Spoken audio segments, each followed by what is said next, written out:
دوستان این ویدیو رو نگاه کنید.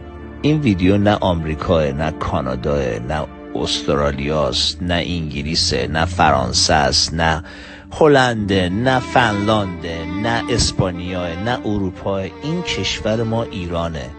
این میدون شهیاد ایرانه. این تو خود تهران ماست. ببینید کشور ما 50 خورده سال پیش چه ارج قربی واسه مهمونه خارجی داشته، چه مقامی تو دنیا داشته، چه جوری از مردم استقبال میکرده، از مهمونای خارجی استقبال میکرده و چه احترامی به ما میذاشتن اون زمان و الان با الان مقایسه کنیم. اینو گذاشتم که اگه پنجشنبه شب و جمعه شب یاد اموات افتادید، از طرف منم همین کارو بکنید. یاد مرده و زنده و جد آباد اینا که انقلاب 57 شرکت کردن و به خرابی بکشونید. اونایی که زندن تو مغزشون خرابی بکنید، اونایی که مردنم تو روحشون خرابی بکنید. اصلا هم بلا نسبت نداره که ای بابا حالا فلان، حالا بیساره، هر کی بود جمیعاً به قول اینا ولا تفرقوا.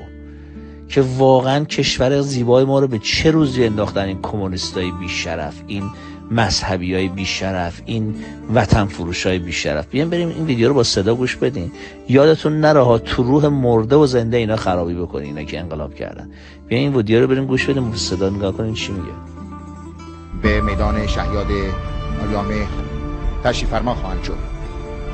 در کالسکه اول شاهنشاه آریامهر در سمت چپ، در حالی که پرچم‌های دو کشور رو در دست دارند، از میهمانان گرانقدر شاهنشاه و شاهبانو استقبال کنند و در پی آن کالسکه اولیاحضرت شاهبانو فرودگاه رو به طرف میدان شهیاد آریامهر ترک می‌کنند. میهمان عالیقدر شاهنشاه آریامهر و اولیاحضرت شاهبانو هستند. میدان شهیاد قبل از استقلال و در قرن 18 میلادی ساحل حاج حسن صفوان در آمده بود.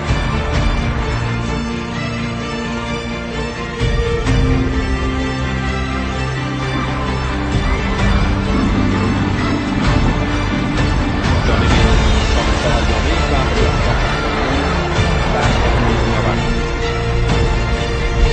مطابق یک سنت دیرینه ایرانی اسفند و کندر دود می‌کنند